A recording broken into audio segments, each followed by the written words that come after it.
Hey everybody, and welcome to a brand new episode in which we continue discovering the incredible talent and genius of Miss Stephanie Mills. And today we are talking about Sweet Sensation, her second album for the 20th Century Fox Records and her fourth album, but we really consider this one as her second album because it's the one that really made an impact, because it gave her her biggest hit at the time, and also a song that is forever associated with the voice of Stephanie Mills. Sweet Sensation, 1980. Sweet Sensation is the title track. Look how gorgeous she looks. I hope you noticed I'm always wearing the same clothes.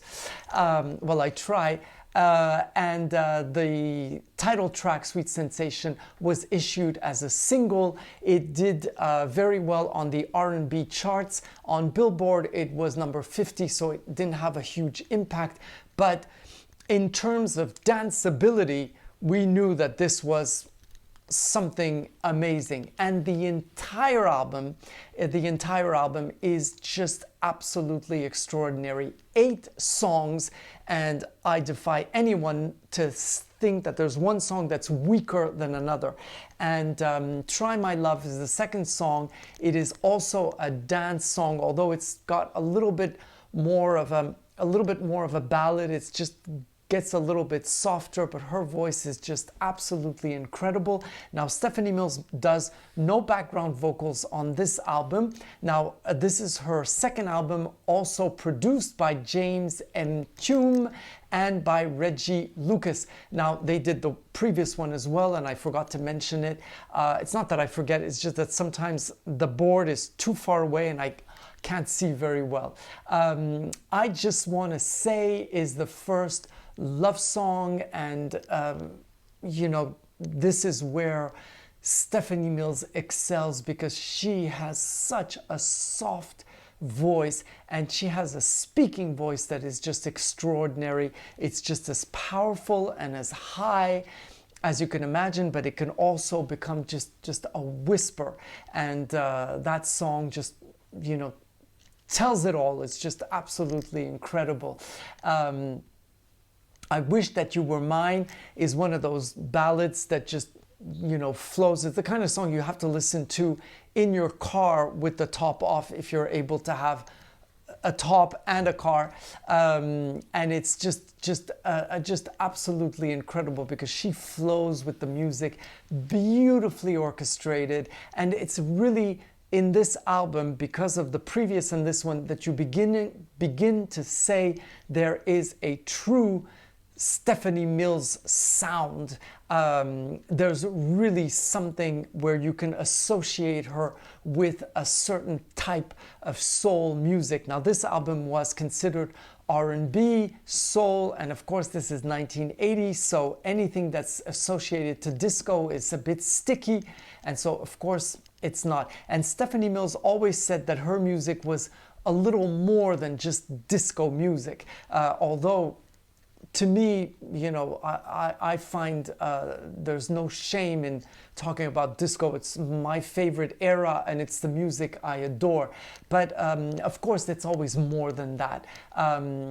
Wish That You Were Mine, I just spoke of, and then Dancin, Dancin, which should have been a hymn.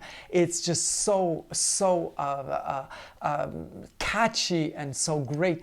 Gwen Guthrie is part of the background vocals. She has 3 background vocalists, and it's pretty smart not to have Stephanie Mills do the background as well as the lead vocals, because it sometimes distracts. So here the background vocals are just beautifully directed, and it's just absolutely stunning. One of the vocalists is also the one who has orchestrated, if I can say, the background. Then Still Mine, which is a love song, and it just, every single word just resonates. It's just so touching, so moving, and her voice is just so high and precise. Sometimes you can think of the late great Minnie Riperton, but it's Stephanie Mills, you know, that tiny, tiny, tiny lady with the great voice, just incredible. And then her biggest hit, Never Knew Love Like This Before, which became, you know, one of her biggest hits. It was number 5 in the United States, number 4 in the UK, where up to this time she was fairly unknown, and she was mostly known for the fact that she had done The Wiz, because London is just like New York. It's a very, very well, it's just like Broadway.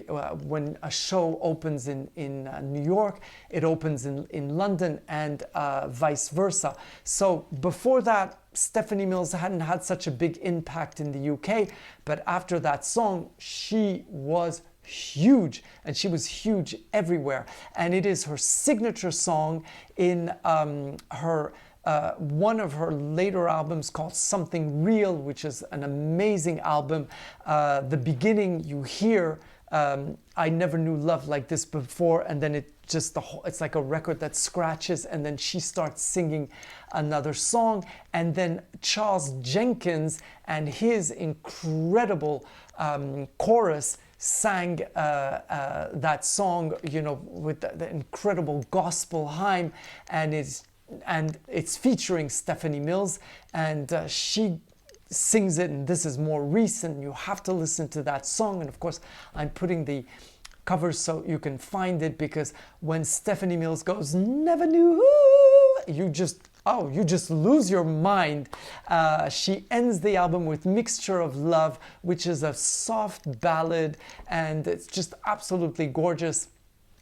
And we know now that Stephanie Mills is in the house. I mean, she really, at that time, you know, we're waiting for new music and what music she's going to give us. And so I'll see you next week with another album that's creatively entitled Stephanie.